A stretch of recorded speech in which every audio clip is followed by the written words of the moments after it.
पश्चिम बंगालच्या भाग्याचा नवा अध्याय सुरू. श्यामप्रसाद मुखर्जी अनेक वर्षांचं त्यांचं स्वप्न पूर्ण झालं. पश्चिम बंगाल आता भयमुक्त आणि विकासयुक्त. भाजपच्या मोठ्या विजयानंतर पंतप्रधान मोदींचं संबोधन.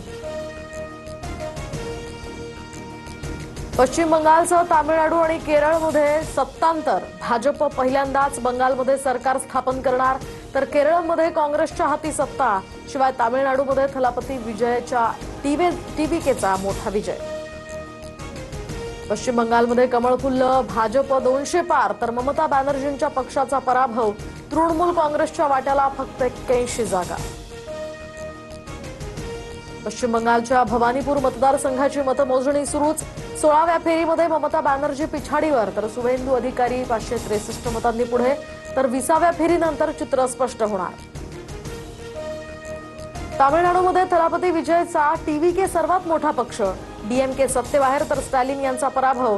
विजयच्या टीव्हीके पक्षाला 107 जागा, तर डीएमकेला 72 आणि एडीएमकेला 55 जागा. केरळमध्ये बदल. काँग्रेसचा विजय, तर डावे सत्तेबाहेर. काँग्रेस असलेल्या यूडीएफला 104, तर डाव्यांच्या आघाडीला 34 जागा.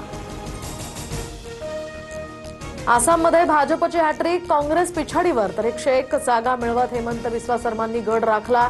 काँग्रेसच्या वाट्याला 23 जागा. काँग्रेस नेते गौरव गोगोई यांचा देखील पराभव. पुदुचेरीमध्ये पुन्हा एनडीएचीच सत्ता येणार. 21 जागांवर आघाडी, तर काँग्रेस आणि डीएमकेच्या आघाडीला 4 जागा. एन रंगस्वामी सलग दुसऱ्यांदा मुख्यमंत्री होणार. ममता बॅनर्जींना कंटाळलेल्या जनतेनं हिंदुत्वाला मतं दिली. सुशिक्षित मतदारांनी ममतांना नाकारलं. भाजपच्या विजयावर शुभेंदू अधिकारी यांची ही प्रतिक्रिया. पश्चिम बंगालला कुशासनातनं बाहेर काढण्याचं काम भाजपनं केलं. बंगाल, आसाम, पुदुचेरीमध्ये जनतेनं मोदींवर विश्वास दाखवला. घुसखोरी, दहशतवादी कारवायांपासून भारताला वाचवणारा विजय. मुख्यमंत्री फडणवीसांचं यावर भाष्य.